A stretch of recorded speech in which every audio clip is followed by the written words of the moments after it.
नमस्कार दोस्तों, आप सभी के लिए। और दोस्तों, आपकी पढ़ाई जो है अच्छी चल रही होगी, बेहतर चल रही होगी, बेस्ट चल रही होगी।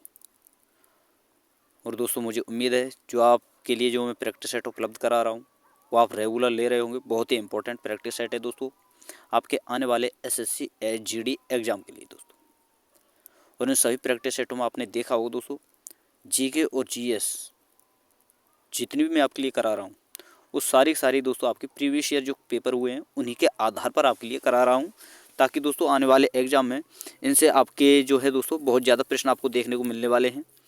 तो बहुत ज़्यादा बेनिफिट भी आपके लिए होने वाला है। तो दोस्तों, रेगुलर आप इन प्रैक्टिस सेटों को लगाएं, रेगुलर लें और रेगुलर देखें दोस्तों, बहुत ज़्यादा बेनिफिट होने वाला है। क्योंकि दोस्तों आप सभी को पता है कि जितने भी क्वेश्चन पेपर होते हैं, कम से कम मैं आपको बता दूं दोस्तों, 80% प्रश्न जो होता है आपका वो कहाँ से लिया जाता है? 80 से 90% प्रीवियस ईयर एग्जाम से। और कोई सा पेपर उठाकर देख लेना आप, कहीं ना कहीं आपको अवश्य देखने को मिलेगा।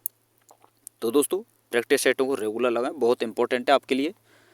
तो चलिए दोस्तों, आज हम वीडियो को शुरू करते हैं। और ये दोस्तों 8 फरवरी 2023 का थर्ड शिफ्ट है दोस्तों आपकी। और इसमें जितने भी जीके जीएस से रिलेटेड क्वेश्चन आपसे पूछे गए हैं वो सारे प्रश्न हम इस वीडियो में डिस्कस करने वाले हैं। तो चलिए दोस्तों, बिना किसी देरी के वीडियो को शुरू करते हैं। और फर्स्ट प्रश्न है, यहाँ आपसे पूछा गया था दोस्तों कि हरित क्रांति के पहले चरण में HYV बीजों का उपयोग अधिक समृद्ध राज्यों तक ही सीमित था। निम्नलिखित में से कौन इस सूची में शामिल नहीं था? तो कौन नहीं था दोस्तों? कर्नाटक। ऑप्शन नंबर 4 आपका सही आंसर होगा। अगला प्रश्न है, यहाँ आपसे पूछा गया था, ये रहा दोस्तों, भारतीय जनता पार्टी से संबंधित मणिपुर के पहले मुख्यमंत्री कौन बने? तो कौन थे दोस्तों? नोंगथोम्बम बीरेन सिंह, जिसे दोस्तों हम एन वीरेन सिंह के नाम से भी जानते हैं। एन वीरेन भी आपके लिए लिखा आएगा, तो आपको याद रखना है। ठीक है दोस्तों, एन वीरेन सिंह। तो ऑप्शन नंबर 1 आपका सही आंसर होगा। अगला प्रश्न है, यहाँ आपसे पूछा गया था, माघी भारत के निम्नलिखित में से किस त्योहार का एक अन्य नाम है? तो देखिए दोस्तों, माघी जो है दोस्तों, जो आपका मकर संक्रांति होती है उसे ही दोस्तों माघी के नाम से जानते हैं। ऑप्शन नंबर 1 आपका सही आंसर होगा। अगला प्रश्न है, यहाँ आपसे पूछा गया था, प्रिंस सुधेंद्र नारायण सिंह देव को डैश नृत्य में उनके योगदान के लिए संगीत नाटक अकादमी पुरस्कार से सम्मानित किया गया। तो किस नृत्य में दोस्तों? छऊ में। ऑप्शन नंबर 3 आपका सही आंसर होगा। अगला प्रश्न है, यहाँ आपसे पूछा गया था, ये रहा दोस्तों, डैश में भारतीय संसद ने नागरिकता संशोधन अधिनियम CCA कानून पारित किया। तो ये किया था दोस्तों दिसंबर 2019 में। ऑप्शन नंबर 3 आपका सही आंसर होगा।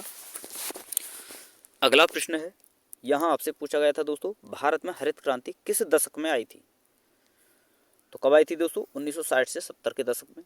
ऑप्शन नंबर 1 आपका सही आंसर होगा।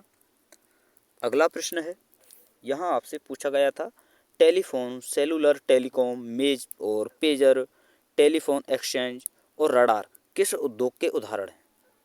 तो किसके हैं दोस्तों? ये सूचना प्रौद्योगिकी एवं इलेक्ट्रॉनिक्स उद्योग के। ऑप्शन नंबर 1 आपका सही आंसर होगा। अगला प्रश्न है, यहाँ आपसे पूछा गया है कि लेंथेनॉइड कितने तत्वों की एक श्रृंखला है? तो लेंथेनॉइड जो है दोस्तों 15 तत्वों की एक श्रृंखला है। लेकिन दोस्तों मैं आपको बता दूँ 14 तत्वों की होती है। 14 ही लेंथेनॉइड में होते हैं और 14 ही आपके दोस्तों एंथेनॉइड में होते हैं। लेंथेनॉइड और एंथेनॉइड 14 इसमें होते हैं, 14 इसमें। अगर 14 नहीं दिया है तो आप 15 मान सकते हैं। तो ऑप्शन नंबर 3 आपका सही आंसर होगा। अगर आपको 14 और 15 दोनों दिखे तो दोस्तों आपको केवल और केवल 14 पर ही टिक करना है। ठीक है। अगला प्रश्न है दोस्तों, यहाँ आपसे पूछा गया था, उधम सिंह ने किसकी हत्या की थी? तो उधम सिंह ने दोस्तों किसकी हत्या की? माइकल ओडायर की। ऑप्शन नंबर 2 आपका सही आंसर होगा। अगला प्रश्न है, यहाँ आपसे पूछा गया था कि निम्न में कौन सा चीनी यात्री हिनसांग के लगभग 50 वर्ष बाद भारत आया? तो कौन सा आया दोस्तों? आई किंग। ऑप्शन नंबर 4 आपका सही आंसर होगा। और देखिए दोस्तों, वीडियो अगर आपको पसंद आ रही है तो प्लीज़ आपसे रिक्वेस्ट है दोस्तों, वीडियो को लाइक करते चलें, शेयर करते चलें और अपने हर फ्रेंड सर्कल में वीडियो को शेयर करना है, ताकि दोस्तों जितने भी स्टूडेंट तैयारी कर रहे हैं एसएससी जीडी की, उनको दोस्तों ये वीडियो उनको मिल पाएँ और अच्छी तरह से इन वीडियो का लाभ लें और अच्छी तैयारी उनकी हो सके। ठीक है दोस्तों। चलिए दोस्तों, अगला प्रश्न देखते हैं। और ये है दोस्तों, ये रहा आपका, यहाँ आपसे पूछा गया था कि कबड्डी मैच की अवधि कितने मिनट की होती है? तो कितने की होती है दोस्तों? 40 मिनट की। तो ऑप्शन नंबर 3 आपका सही आंसर होगा। अगला प्रश्न है, ये रहा दोस्तों। यहाँ आपसे पूछा गया था, भारत में स्थित एकमात्र निश्चित रूप से सक्रिय ज्वालामुखी बैरन द्वीप ज्वालामुखी अंडमान निकोबार में डैश से लगभग 138 किलोमीटर उत्तर पूर्व में स्थित है। तो किससे दोस्तों? पोर्ट ब्लेयर से। यानी दोस्तों भारत में जो आपका बैरन ज्वालामुखी है, जो कि एकमात्र सक्रिय ज्वालामुखी है भारत का, ये अंडमान निकोबार में दोस्तों पोर्ट ब्लेयर से लगभग दोस्तों आपका 138 किलोमीटर उत्तर पूर्व में स्थित है। यानी ऑप्शन नंबर 4 आपका सही आंसर होगा। अगला प्रश्न है, यहाँ पूछा गया था दोस्तों, निम्नलिखित में से 4 में से 3 पारिस्थितिकी पिरामिड हैं और इस प्रकार का एक समूह बनाते हैं, कौन सा इस समूह से संबंधित नहीं है? तो कौन सा नहीं है? देखिए दोस्तों, संख्या पिरामिड होता है, बायोमास होता है, ऊर्जा होता है, लेकिन सांस्कृतिक पिरामिड नहीं होता है। तो ऑप्शन नंबर 2 आपका सही आंसर होगा, यही आपसे पूछा है। ठीक है दोस्तों, अब चलिए दोस्तों अगला प्रश्न देखते हैं। और यहाँ आपसे पूछा गया था, डैश देश के विदेशी मुद्रा भंडार का संरक्षक है और उनके निवेश के प्रबंधन की जिम्मेदारी निहित है। तो कौन दोस्तों? भारतीय रिजर्व बैंक। यानी दोस्तों भारतीय रिजर्व बैंक जो है विदेशी मुद्रा भंडार जो होता है उसका संरक्षक होता है। ठीक है, तो ऑप्शन नंबर 4 इसका सही आंसर होगा, ये आपको याद रखना है। अगला प्रश्न है, यहाँ आपसे पूछा गया था, क्रिकेट मैच में कितने फील्ड एम्पायर होते हैं? तो कितने होते हैं दोस्तों? 2 फील्ड एम्पायर होते हैं, आपको याद रखना है। तो ऑप्शन नंबर 2 आपका सही आंसर होगा। अगला प्रश्न है, यहाँ आपसे पूछा गया था दोस्तों, ये रहा कि महात्मा गांधी राष्ट्रीय रोजगार ग्रामीण रोजगार गारंटी अधिनियम, जैसे दोस्तों हम मनरेगा कहते हैं, के अनुसार प्रस्तावित नौकरियों का कितना भाग महिलाओं के लिए आरक्षित किया गया है? तो कितना दोस्तों? 1/3। तो ऑप्शन नंबर 1 आपका सही आंसर होगा।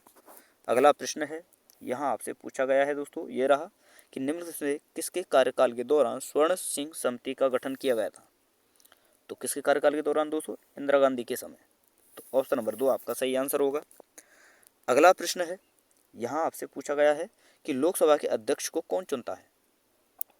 तो लोकसभा के अध्यक्ष कौन चुनता है दोस्तों? लोकसभा के सभी सदस्य। ऑप्शन नंबर 2 आपका सही आंसर होगा। अगला प्रश्न है, यहाँ आपसे पूछा गया था कि पंजाब का कौन सा लोक नृत्य मुख्यतः महिलाओं द्वारा किए जाने वाला नृत्य है? तो कौन सा दोस्तों? गिद्दा। ऑप्शन नंबर 4 आपका सही आंसर होगा। तो दोस्तों देखिए 8 फरवरी 2023 की दोस्तों आपकी थर्ड शिफ्ट थी और इसमें जितने भी आपके जीके एंड जीएस से रिलेटेड क्वेश्चन पूछे गए थे सारे प्रश्न मैंने दोस्तों आपके लिए बता दिए हैं। वीडियो अगर आपको अच्छी लगी हो तो वीडियो को लाइक कर दें दोस्तों, शेयर कर दें, और अभी तक आपने चैनल को सब्सक्राइब नहीं किया है तो प्लीज़ आपसे रिक्वेस्ट है चैनल को सब्सक्राइब करके साथ में ऑल वाला बेल आइकन जरूर दबा लें दोस्तों, ताकि मेरी आने वाली हर वीडियो का नोटिफिकेशन सबसे पहले दोस्तों आपके आप पहुंच सके। तो थैंक यू दोस्तों, धन्यवाद। फिर मिलते हैं दोस्तों एक नई वीडियो के साथ।